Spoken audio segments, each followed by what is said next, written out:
পৃথিবীটা বেদখল হয়ে গেল। যেসব লোকদের দেখলে হাড় পিত্তি জ্বলে যায়, ইদানিং হুড়মুড় করে তারা রাজা মন্ত্রী হয়ে পড়ছে। যাদের দেখলেই রে রে করে মারতে স্বাদ হয়, তারা বেমালুম দোতলা তুলছে, গাড়ি কিনছে। ফুরফুরে সুন্দরীরা তাদের পাশেই ঘুরপাক খাচ্ছে।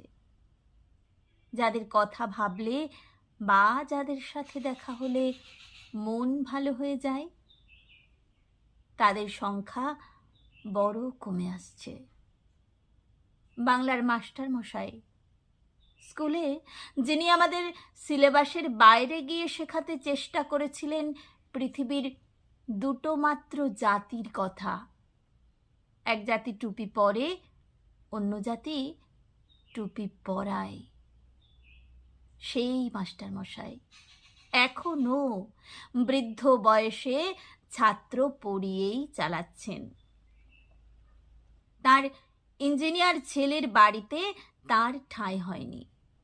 ভাবুন, যার সঙ্গে গাছে উঠতে, মাছ ধরতে, ফুটবল খেলতে আমার ছেলেবেলাটা উসখুস করত, সেই সুধাংশুর সব চুল পেকে গেছে, চোখ কোটরে।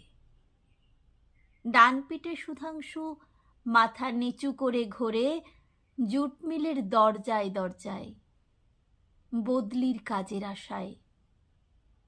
ওর বউ পাড়ার কাউন্সিলরের বাড়িতে রান্না করে।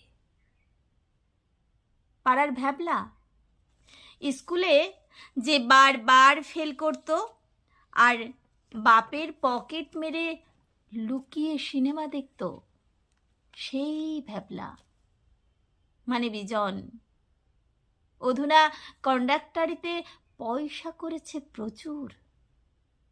হায়ার সেকেন্ডারি ফেল ভ্যাবলা বিয়ে করেছে MA পাস এক সুন্দরীকে। একদিন যখন বিকেলে একা একা বাড়ি ফিরি, 600 টাকার মাইনের চাকরির ধকল সেরে, তখন নরম বিকেল এসে পাশে দাঁড়ায়, কাঁধে হাত রেখে বলে, শুভ,